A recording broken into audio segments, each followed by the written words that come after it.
Hello everyone, स्वागत है आप सब लोग का पीसीएस बाई तरुण में। जैसे कि आप सभी को पता है कि हम यहाँ पर आकार की एमपीपीएससी प्रीलिम्स की टेस्ट सीरीज लगा रही है और हमारी आज की जो टेस्ट सीरीज है बहुत ज़्यादा इंपॉर्टेंट होने वाली है, क्योंकि यहाँ पर आज की टेस्ट सीरीज में हम इकोनॉमी से रिलेटेड प्लस इकोनॉमी तो आप जानते ही होंगे, करंट अफेयर से पूरा रिलेटेड रहती है। करंट अफेयर से पूरा क्या रहती है, इंटीग्रेटेड रहती है। तो यहाँ पर हम इकोनॉमी, अर्थव्यवस्था और करंट अफेयर्स के क्वेश्चनों को कवर करने वाले हैं।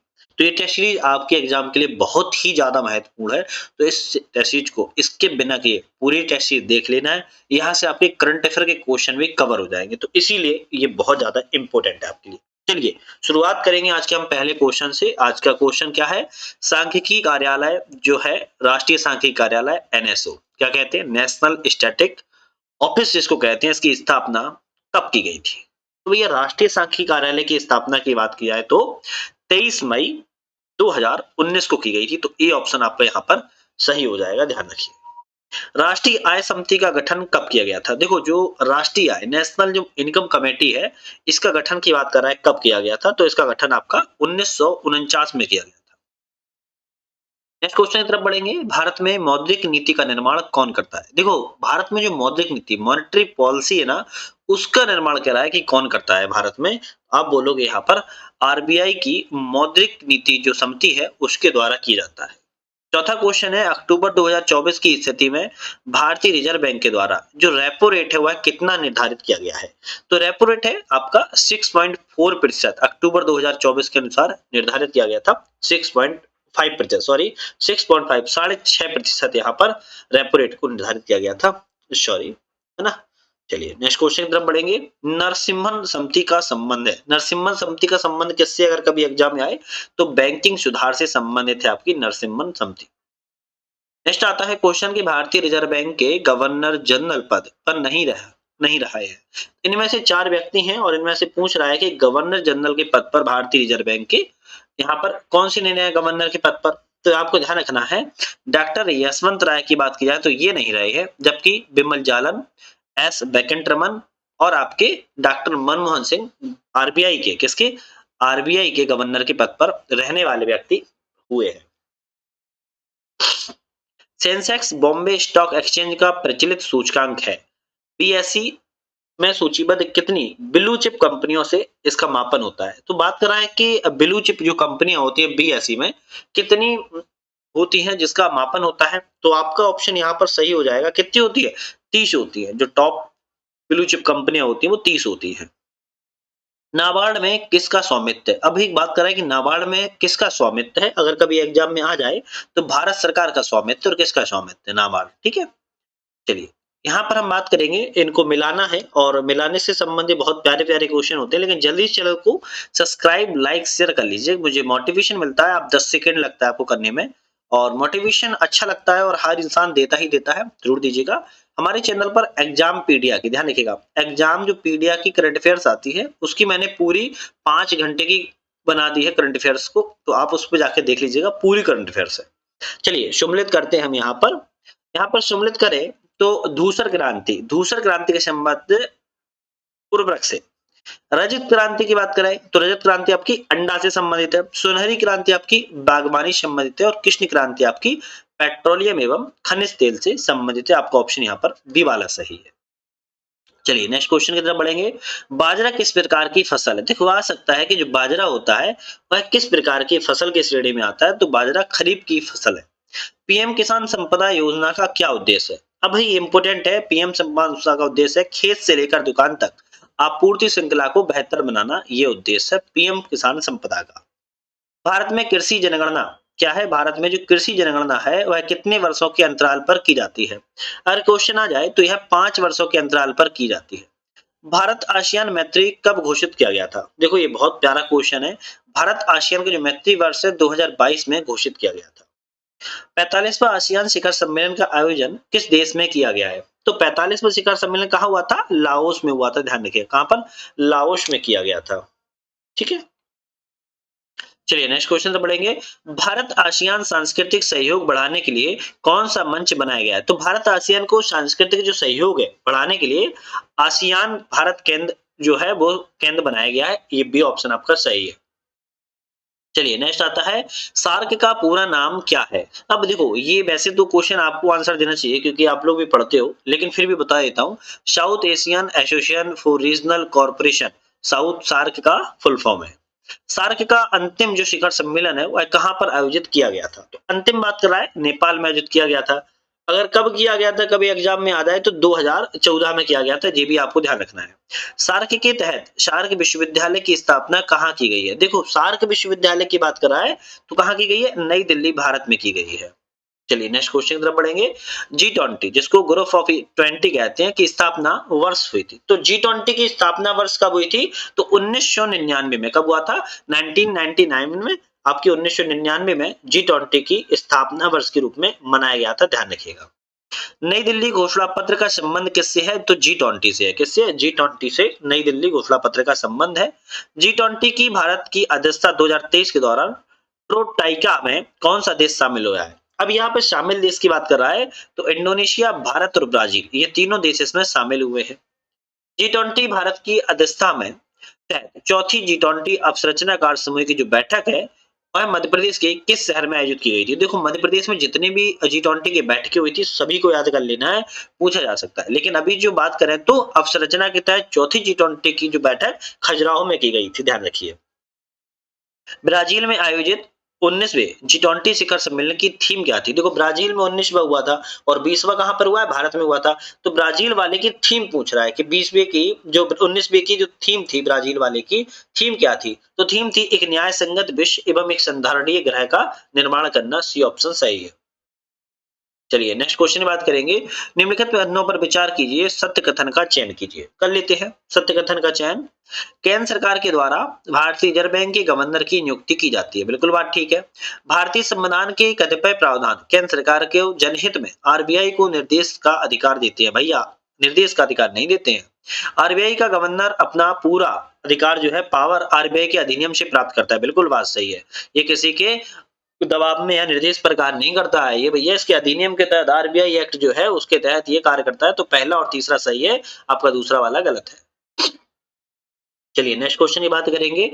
बैंक बोर्ड ब्यूरो क्या है? बैंक बोर्ड ब्यूरो के संदर्भ में कौन सा कथन सही है? तो सत्य कथन का चयन करना है, बहुत सारे ऑप्शन है, देख लेते हैं। आरबीआई का गवर्नर जो होता है बैंक बोर्ड ब्यूरो का चेयरमैन होता है, भैया गलत नहीं होता है। बैंक बोर्ड ब्यूरो के सार्वजनिक क्षेत्र बैंकों के जो अध्यक्ष के चयन की सिफारिश करता है, बिल्कुल बात सही है। जो बैंक बोर्ड ब्यूरो होता है वो सार्वजनिक क्षेत्र के बैंक होते हैं, उनके अध्यक्षों के चयन की सिफारिश कर सकता है, बिल्कुल बात ठीक है। बैंक बोर्ड ब्यूरो सार्वजनिक क्षेत्र के बैंकों की कार्यनीतियों एवं पूंजी वर्धन योजनाओं को विकसित करने में मदद कर सकता है, बिल्कुल बात ठीक है। आपका यहाँ पर दूसरा और तीसरा सही है। रिजर्व बैंक ऑफ इंडिया का राष्ट्रीयकरण किस वर्ष किया गया था या किस वर्ष किया गया था? तो आरबीआई की बात कर रहा है कि राष्ट्रीयकरण किस वर्ष हुआ था। इस क्वेश्चन का आंसर होगा आपका 1949 में हुआ था। वैश्विक जैव ईंधन गठबंधन में निम्नलिखित में से कौन सा देश शामिल नहीं है? देखो वैश्विक जैव ईंधन गठबंधन की बात कर रहा है और इसमें शामिल नहीं है आपका फ्रांस, जबकि अर्जेंटीना, भारत और इटली इसमें शामिल देश है। भारत में बैंकिंग जो लोकपाल संस्था है उसके संदर्भ में असत्य कथन का चयन करना है। कर लेते हैं यहाँ पर असत्य कथन कौन सा है आपका? बैंकिंग लोकपाल की नियुक्ति भारतीय रिजर्व बैंक करता है, बिल्कुल बात सही है। बैंकिंग लोकपाल भारत में खाता रखने वाले अनिवासी भारतीयों की शिकायतें सुन सकता है, बिल्कुल बात कर सही है। बैंकिंग लोकपाल के द्वारा जो पारित आदेश होते हैं वो अंतिम और संबंधित पक्षों के लिए बाध्यकारी होते हैं, नहीं ये गलत है। क्योंकि यहाँ पर भैया ध्यान रखना है अंतिम और संबंधित जो बात कर रहा है कि बाध्यकारी होते हैं, तो ऐसा नहीं होता है। अंतिम निर्णय नहीं होता है, ना ही बाध्यकारी होता है, ठीक है। तो यहाँ पर ऑप्शन आपका सी वाला गलत है।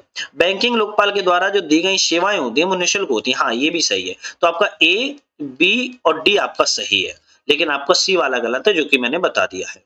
चलिए नेक्स्ट क्वेश्चन की तरफ बढ़ेंगे। बड़े प्यारे प्यारे क्वेश्चन चल रहे हैं और आप लोगों को बहुत सारे क्वेश्चन इसमें से आते भी होंगे। भारत के राष्ट्रीय शेयर बाजार का मुख्यालय कहाँ है? देखो कितने प्यारे क्वेश्चन है ना, मुंबई में है। रुपए की परिवर्तनीयता से क्या तात्पर्य? रुपए की जो परिवर्तनीयता है उससे क्या तात्पर्य है? रुपए को अन्य मुद्राओं में और अन्य मुद्राओं को रुपए में परिवर्तित करने की जो स्वतंत्र रूप से अनुज्ञा प्रदान करना होती है उसी को क्या कहते हैं? रुपए की परिवर्तनीयता कहते हैं। रिजर्व बैंक ऑफ इंडिया की स्थापना कितने करोड़ रुपए की अधिकृत पूंजी के साथ की गई थी? देखो जब आरबीआई की जब स्थापना हुई थी ना तो ये पूछ रहा है कि कितने करोड़ रुपए की अधिकृत पूंजी के साथ हुई थी? 5 करोड़ रुपए की पूंजी के साथ हुई थी। आज के समय में नेट पे सर्च कर लेना कितना करोड़ रुपए हो गया है। समझ में आ जाएगा आपको। ठीक है, चलिए नेक्स्ट क्वेश्चन की बात करेंगे। रिजर्व बैंक ऑफ इंडिया की जो संरचना है उसके संबंध में विचार कीजिए और सत्य कथन का चयन कीजिए। कर लेते हैं। आरबीआई में एक गवर्नर होता है, एक गवर्नर होता है, बिल्कुल बात ठीक है। आरबीआई में 4 डिप्टी गवर्नर होते हैं। भैया ये तो गलत हो जाएगा। 4 डिप्टी गवर्नर तो होते हैं भैया, होते हैं। देखो 4 डिप्टी गवर्नर होते हैं, 6 निदेशक स्थानीय बोर्ड से नियुक्त होते हैं। तो ध्यान रखना है, आपके 4 निदेशक स्थानीय बोर्ड से नियुक्त होते हैं, 6 नहीं होते हैं, तो 4 होते हैं। 4 कौन-कौन से हैं? मुंबई, कोलकाता, चेन्नई और नई दिल्ली। ठीक है, तो ये ऑप्शन आपका गलत हो जाएगा। भारत सरकार के द्वारा 12 व्यक्ति मनोनीत होते हैं, तो भारत सरकार के द्वारा भैया 12 नहीं होते हैं, भारत सरकार के द्वारा भी 10 व्यक्ति मनोनीत होते हैं, तो आपका ये भी गलत हो जाएगा। आपका पहला और दूसरा सही है। एक गवर्नर, 4 डिप्टी गवर्नर होते हैं, 4 निदेशक स्थानीय बोर्ड के होते हैं, जो कि कोलकाता, चेन्नई, मुंबई और न्यू दिल्ली है। ठीक है, और इसमें भारत सरकार के द्वारा 10 व्यक्ति मनोनीत भी होते हैं, ये भी ध्यान रखना है। वैधानिक तरलता अनुपात की जो न्यूनतम सीमा है उसका भी समाप्ति कर दिया गया था। वैधानिक तरलता अनुपात की न्यूनतम सीमा की बात कर रहा है, कब समाप्त कर दिया गया था बात करें तो 2007 में इसको समाप्त कर दिया गया है। ठीक है, वाणिज्यिक बैंकों का नियमन किस अधिनियम के द्वारा किया जाता है? वाणिज्यिक बैंकों की बात कर रहा है कि जो भैया जो नियमन है वह मतलब कि एक तरीके से रेगुलेशन टाइप का किस अधिनियम के द्वारा होता है? अगर कभी आ जाए तो भारतीय बैंक विनिमय अधिनियम 1949 के द्वारा किया जाता है, ध्यान रखिएगा। चलिए नेक्स्ट क्वेश्चन देखते हैं। इंपीरियल बैंक का राष्ट्रीयकरण करके भारतीय स्टेट बैंक का गठन कब किया गया था? तो इंपीरियल बैंक का जो राष्ट्रीयकरण है स्टेट बैंक ऑफ इंडिया का कब किया गया था राष्ट्रीयकरण? तो 1955 में किया गया था, 1955 में किया गया था, ध्यान रखिएगा। चलिए नेक्स्ट क्वेश्चन तरफ बढ़ेंगे हम यहाँ पर। एनबीएफसी में कितने प्रतिशत एफडीआई की अनुमति प्राप्त है? जो एनबीएफसी होते हैं उनमें बात कर रहा है कितने प्रतिशत एफडीआई की जो अनुमति होती है वो कर सकते हैं, तो 100% होती है। कितना? 100% होती है। भारतीय निर्यात आयात बैंक की स्थापना कब की गई थी? तो भारतीय निर्यात आयात एक्सपोर्ट इंपोर्ट की बात कर रहा है, export import bank of India की जो स्थापना है वह कब की गई थी? तो 1 जनवरी 1982 को की गई थी। ए ऑप्शन सही है। यहाँ पर बात करते हैं, निम्नलिखित कथनों पर विचार कीजिए, कौन सा कथन सत्य है उस पर बताइए। अगर हम बात करें वर्तमान में भारत में राष्ट्रीयकृत बैंकों की संख्या 12 है, बिल्कुल बात सही है। गोईपोरिया जो समिति है उसका संबंध बैंकिंग लोकपाल योजना से है, बिल्कुल बात सही है। अप्रैल 2024 तक क्षेत्रीय ग्रामीण बैंक की वर्तमान शाखाएं 49 है। भैया ये गलत है। कितनी है? 49 तो नहीं है। अगर किसी को पता है तो बताइए कितनी है, कोई बता सकता है? 43 के आसपास है, तो यहाँ पर आपका पहला और दूसरा वाला सही है, तो ए पे आप लोग कहोगे सही है। सेबी की वर्तमान अध्यक्ष कौन है? सेबी की वर्तमान अध्यक्ष की बात कर रहा है, कौन से व्यक्ति हैं? तो माधवीपुरी बुच है। कौन है? माधवीपुरी बुच है, ध्यान रखिएगा। सेबी की वर्तमान के भी इस समय अध्यक्ष है। भारतीय प्रतिभूति व विनिमय बोर्ड को वैधानिक दर्जा कब प्रदान किया गया था? भारतीय प्रतिभूति और विनिमय बोर्ड की बात कर रहा है, मतलब कि सिक्योरिटीज एंड एक्सचेंज बोर्ड की जो है वैधानिक दर्जा की बात कब किया गया था? तो 1992 को दिया गया था। सी ऑप्शन सही है। निम्नलिखित में से कौन सी क्रेडिट रेटिंग एजेंसी नहीं है? तो इनमें से 4 ऑप्शन है, चारों में एक क्रेडिट एजेंसी नहीं है। कौन सी नहीं है? तो आप देखो जी, बिग वर्क रेटिंग्स ये है, केयर भी है और आईसीआरए भी है, लेकिन आईडीबीआई जो है आपकी, आईडीबीआई क्या एक बैंक है, लेकिन ये क्रेडिट एजेंसी रेटिंग एजेंसी नहीं है। सेबी की संरचना में कुल कितने सदस्य होते हैं? सेबी की संरचना में भैया 9 सदस्य होते हैं।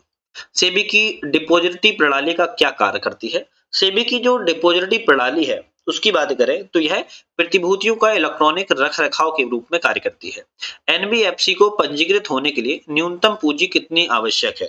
तो एनबीएफसी के लिए पंजीकृत होने के लिए 2 करोड़ रुपए की जो पूंजी है वो यहाँ पर आवश्यक इतनी होनी चाहिए। चलिए 45 क्वेश्चन नंबर पर आ चुके हैं। 45 की बात करते हैं। एक मिनट थोड़ा स्क्रीन को बड़ा कर लेते हैं।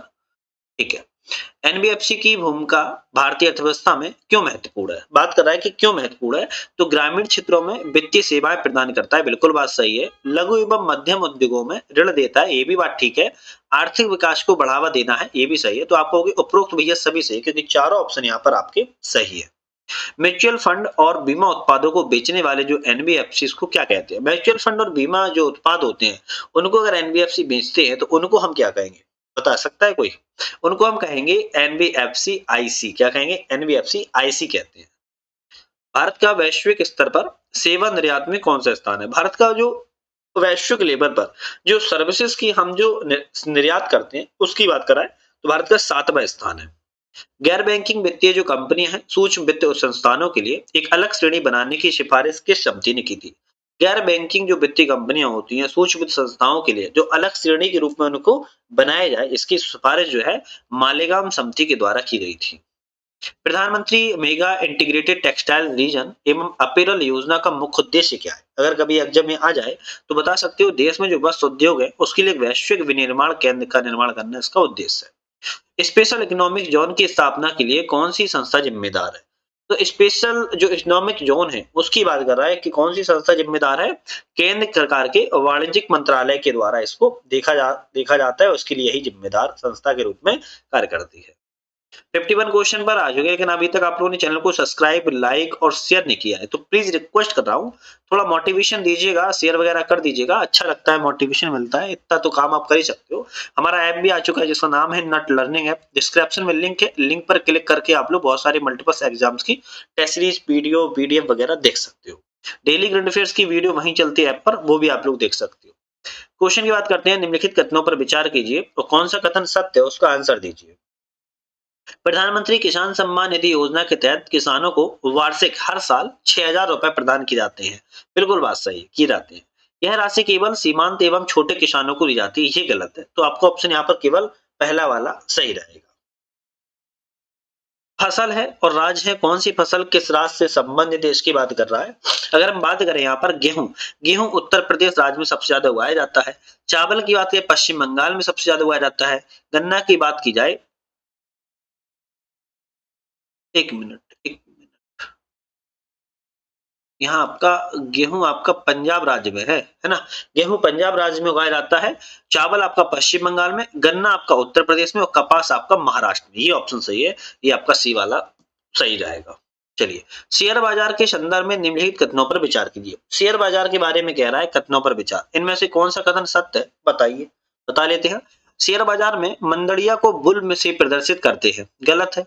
शेयर बाजार में तेजड़िया को बियर से प्रदर्शित करते हैं, गलत है, उल्टा लिखा हुआ है ना, दोनों का उल्टा लिखा है। थर्ड है, over the counter exchange of India Bharat का प्रथम ऑनलाइन ट्रेडिंग सुविधा संपन्न कंप्यूटराइज्ड एक्सचेंज है। हाँ, ये सही है, आपका बी वाला सही है क्योंकि यहाँ पर केवल आपका तीसरा सही है। चलिए नेक्स्ट क्वेश्चन की बात कर लेते हैं। यहाँ पर हम सरकार की नीति मेक इन इंडिया का उद्देश्य है। सरकार की नीति मेक इन इंडिया का उद्देश्य क्या है? अगर कभी एग्जाम में आए तो बता सकते हो। उत्पाद को प्रतियोगी बनाना, बिल्कुल सही है। लाल फीताशाही को हटाना, ये भी सही है। विनिर्माण की लागत को कम करना, ये भी सही है। तो उपरोक्त में से सभी सही है, आपका डी ऑप्शन पे टिक लगाओगे। औद्योगिक उत्पादन निर्देशांक जो कि भारतीय अर्थव्यवस्था में औद्योगिक क्रियाओं का मापक है और इसमें क्या सम्मिलित नहीं किया गया है? तो यहाँ पर बात कर रहा है क्या सम्मिलित नहीं किया है, गैस और जल आपूर्ति को सम्मिलित नहीं किया है, जबकि विनिर्माण, खनन और विद्युत को यहाँ पर सम्मिलित किया गया है, ध्यान रखिए। भारत में जिन व्यवसायों को निवेश जो है 1 करोड़ रुपए तक तथा टर्नओवर 5 करोड़ रुपए तक का है उन्हें क्या कहा जाता है? उनमें सूक्ष्म उद्योग कहा जाता है। किसे महारत्न कंपनी का दर्जा प्राप्त नहीं है? इनमें से बात कर रहा है कि महारत्न कंपनी का दर्जा किसे प्राप्त नहीं है। तो यहाँ पर भारत इलेक्ट्रॉनिक्स लिमिटेड को नहीं है, जबकि Bharat heavy electricals limited, Hindustan aeronautics limited और ऑयल इंडिया लिमिटेड को यहाँ पर जो है आपका महारत्न कंपनी का दर्जा प्राप्त है। स्वतंत्र भारत की प्रथम औद्योगिक नीति कब घोषणा की? स्वतंत्र भारत की पहली बात कर रहा है तो 1948 में घोषित की गई थी, ध्यान रखिए। चलिए 60 नंबर क्वेश्चन है, निम्नलिखित में से कौन सहयोगी में सम्मिलित नहीं है? एक यहाँ सम्मिलित नहीं है, सहयोगी देश है और इस्पात संयंत्र, मतलब कि कौन से इस्पात संयंत्र का निर्माण जो है किस सहयोग के द्वारा किया गया है, देख लेते हैं। जर्मनी में राउरकेला जो इस्पात संयंत्र जर्मनी की सहायता से। भिलाई की बात करें तो पूर्व में यूएसएसआर, वर्तमान में रशिया। दुर्गापुर आपका कहां पर है? पश्चिम बंगाल में, यूके की सहायता से। बोकारो की बात की, बोकारो भैया आपका किसके? यूएसए नहीं है, यूएसएसआर है, ध्यान रखिएगा, मतलब कि वर्तमान की रूस की बात कर रहा है, ठीक है। तो ये थोड़ा सा आप लोग ध्यान रखिएगा, आ सकता है। हिंडाल्को संयंत्र की स्थापना किस देश के सहयोग से की गई है? भैया बढ़िया क्वेश्चन है। हिंडाल्को की स्थापना अमेरिका के सहयोग से की गई थी। 2021-22 के जो अग्रिम आंकड़ों के अनुसार मोटे अनाज के उत्पादन में देश में शीर्ष टॉप पर कौन सा राज्य है? तो आप क्या कहोगे, टॉप पर कौन सा है? राजस्थान है टॉप पर मोटे अनाज में। वर्तमान मूल्यों पर भारत की जीडीपी में कृषि की हिस्सेदारी कितनी है? वर्तमान मूल्य में जीडीपी में जो है 18.2% हिस्सेदारी है। कृषि अवसंरचना कोष के संदर्भ में विचार कीजिए। और कौन सा कथन सत्य है इसके बारे में बताना है। क्या कह रहा है? कृषि अवसंरचना कोष के बारे में। इसे 1 लाख करोड़ रुपए की वित्त पोषण सुविधा के साथ आरंभ किया गया है। बिल्कुल सही बात है। यह राशि वित्त वर्ष 2020-21 से वित्त वर्ष 25-26 के लिए बीच वितरित की जाएगी। ये भी सही है। यह फसल कटाई के पश्चात प्रबंधन और सामुदायिक खेती परियोजनाओं के लिए मध्यम अवधि के ऋण, वित्त पोषण, ब्याज छूट और क्रेडिट गारंटी सहायता प्रदान करता है। ये भी सही है। तो आप कहोगे डी वाला सही है भैया, क्योंकि तीनों ऑप्शन आपके यहाँ पर सही है। भारत सरकार के द्वारा संचालित पीएम प्रणाम जो योजना है किस क्षेत्र से संबंधित है? पीएम प्रणाम योजना की बात कर रहा है, किससे संबंधित है भैया? आपकी है जो संबंधित है रासायनिक उर्वरक के उपयोग को कम करने के लिए इसको संबंधित की गई है, ध्यान रखिए। ठीक है, चलिए नेक्स्ट क्वेश्चन में बढ़ेंगे। पूरी तरह से जैविक कृषि वाला दुनिया का पहला राज्य कौन सा है? भैया बहुत इंपॉर्टेंट क्वेश्चन है। सिक्किम राज्य दुनिया का पहला है पूरी तरह से जैविक कृषि का, क्या है? जैविक कृषि करने वाला राज्य सिक्किम है। ठीक है। प्रधानमंत्री किसान संपदा योजना के संदर्भ में विचार कीजिए और कौन सा कथन सत्य है इसके बारे में बताना है। प्रधानमंत्री किसान संपदा योजना यह अनुदान सहायता के माध्यम से क्रेडिट लिंक्ड वित्तीय सहायता प्रदान करती है। इसका उद्देश्य है कि जल्दी खराब होने वाली जो उपज है उसकी बर्बादी को कम करने के लिए कुशल आपूर्ति श्रृंखला का प्रबंधन निर्माण किया जाए। बिल्कुल बात सही है, इसीलिए प्रधानमंत्री किसान संपदा योजना फेमस है। यह किसानों के लिए प्रत्यक्ष लाभ अंतरण योजना है, ये गलत है। तो केवल आपका ए वाला सही है, ध्यान रखिए। चलिए नेक्स्ट बात करेंगे। एमएसएमई को औपचारिक रूप से देने के लिए उद्यम पंजीकरण पोर्टल कब लॉन्च किया गया? तो एमएसएमई को औपचारिक रूप देने के लिए जो उद्यम पंजीकरण पोर्टल है भैया, आपकी शुरुआत 2020 में की गई है। एमएसएमई के लिए सरकार के द्वारा निम्न में से कौन सी पहल प्रारंभ की गई है? तो बात कर रहा है कि जो एमएसएमई है उसके लिए भारत सरकार के द्वारा कौन सी पहल प्रदान की गई है। यहाँ पर ये अच्छा क्वेश्चन भी है ना। अगर बात करें हम यहाँ पर आपकी, तो समाधान पोर्टल बिल्कुल ये भी की गई है, संबंध पोर्टल ये भी की गई है और चैंपियन पोर्टल ये भी की है। तो उपरोक्त में से आपका डी जाएगा, सभी किए गए हैं एमएसएमई के लिए। ठीक है, चलिए निम्न में से कौन सी सरकारी पहल एक जिला एक उत्पाद को बढ़ावा देने के लिए नहीं चलाई गई है? तो इनमें से एक जिला एक उत्पाद के लिए कौन सी नहीं चलाई गई? कभी आ जाए तो पीएम एकता मॉल ये चलाई गई है, एक जिला एक उत्पाद संपर्क ये चलाई गई है, लेकिन मिशन पहचान नहीं चलाई गई है, तो कि सही हो जाएगा आपका, है ना। पूछा ही क्या था आपने, कौन सा नहीं चलाई गई है? भारत में बैंकों के द्वारा प्राथमिकता क्षेत्र ऋण के तहत निम्न में से कौन सा क्षेत्र शामिल है? भारत में बैंकों के द्वारा जो प्राथमिक क्षेत्र जो होते हैं, क्या कह रहा है, जो प्राइवेटी सेक्टर होते हैं उनके लिए ऋण के तहत निम्न में से कौन सा क्षेत्र शामिल है? आप कहोगे कृषि शामिल है, सूक्ष्म लघु उद्योग शामिल है और सामाजिक अवसर्जन शामिल है। डी पे जाओगे, तीनों सही है। निम्न में से कौन सा देश सीमेंट का सबसे बड़ा उत्पादक है? सीमेंट का सबसे बड़ा उत्पादक कौन सा है? भारत नहीं है, चीन है। कौन सा है? चीन सबसे बड़ा उत्पादक है, ध्यान रखिएगा। और चीन के बाद दुनिया का दूसरा उत्पादक देश कौन सा है? भारत है, ये भी ध्यान रखना है, दूसरे नंबर पर भारत है।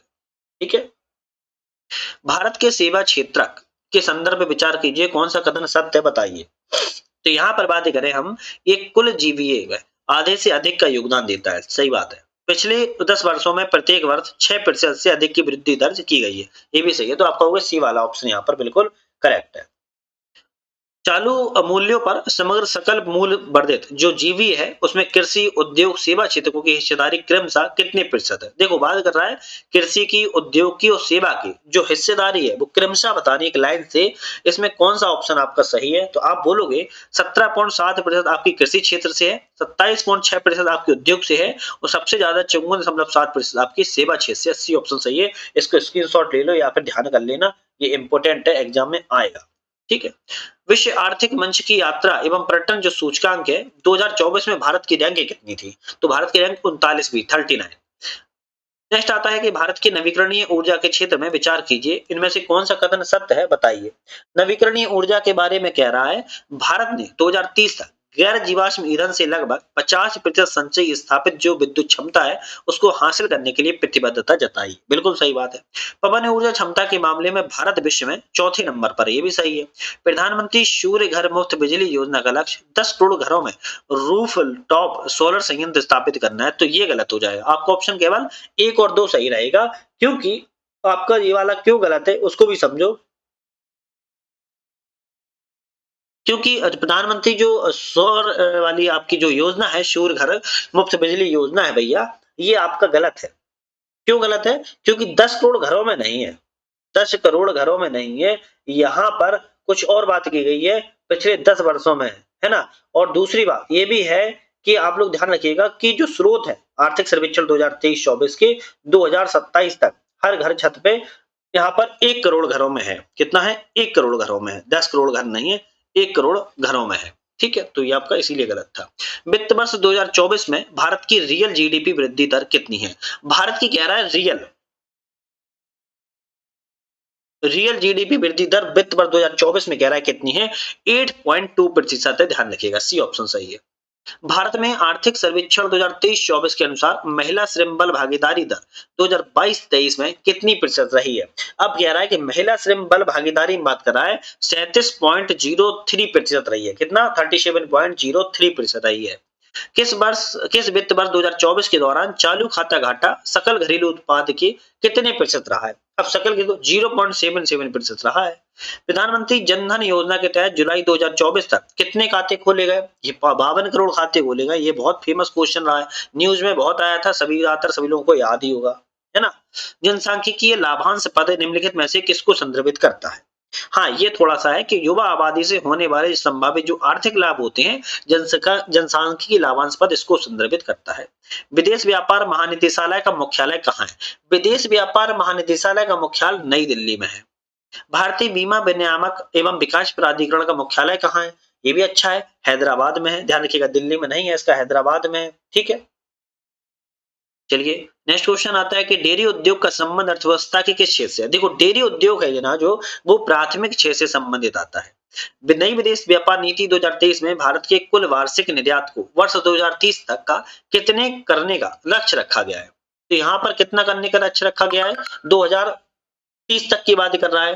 तो यहाँ पर आपको ध्यान रखना है, जो लक्ष्य है आपका $2 ट्रिलियन का रखा गया है। ठीक है, आर्थिक सर्वेक्षण 2023-24 के अनुसार देश में चावल उत्पादन प्रथम राज्य कौन सा है? राइस के चावल के उत्पादन में बात कर रहा है, तेलंगाना राज्य बिल्कुल टॉप पर है। चलिए नेक्स्ट बात कर लेते हैं हम यहाँ पर। भारत में स्वरोजगार को बढ़ावा देने वाली स्टैंड अप इंडिया योजना का मुख्य उद्देश्य क्या है? स्टैंड अप इंडिया योजना का मुख्य उद्देश्य की बात कर रहा है, महिलाओं एवं अनुसूचित जाति और जनजाति के जो लोग हैं उनको व्यवसाय शुरू करने में मदद करना इनका उद्देश्य है। ध्यान रखिएगा, स्वरोजगार को बढ़ावा देने के लिए स्टैंड अप इंडिया योजना। भारत में सेवा क्षेत्र के विस्तार का मुख्य कारण क्या है? भारत में सेवा क्षेत्र का जो विस्तार हो रहा है उसका जो कारण सबसे बड़ा है कुशल श्रमिकों की उपलब्धता। बिल्कुल सही है। उच्च तकनीक का विकास, ये भी ठीक है। वैश्वीकरण, ये भी सही। तो उपरोक्त वैसे आपका डी वाला रहेगा, बिल्कुल सही। ठीक है, भारत में बैंकिंग क्षेत्र में सबसे पहले डिजिटल भुगतान को बढ़ावा देने वाला कौन सा बैंक है? बात कह रहा है कि बैंकिंग क्षेत्र में भारत में डिजिटल भुगतान सबसे पहले किस बैंक के द्वारा बढ़ावा दिया गया था? ये कभी आ जाए तो आप ऑप्शन लगा देना, आईसीआईसीआई बैंक के द्वारा सबसे पहले बढ़ावा दिया गया था। और ये बहुत बढ़िया क्वेश्चन। 8 मूल उद्योगों की सूचकांक है, निम्नलिखित में से कौन किसको सर्वाधिक महत्व दिया गया? 8 जो मूल उद्योग के सूचकांक होते हैं उनमें से सर्वाधिक जो महत्व है वो रिफाइनरी उत्पादों को दिया गया है। प्रधानमंत्री मुद्रा योजना के तहत अधिकतम ऋण सीमा कितने रुपए की है? प्रधानमंत्री मुद्रा योजना के तहत जो अधिकतम है वो 20 लाख रुपए तक का ऋण मिल सकता है। भारत में प्रत्यक्ष करों की देखभाल कौन करता है? भैया प्रत्यक्ष डायरेक्ट टैक्स की बात कर रहा है कि कौन देखभाल करता है? केंद्रीय प्रत्यक्ष बोर्ड के द्वारा किया जाता है। ध्यान रखिएगा, central board of direct tax.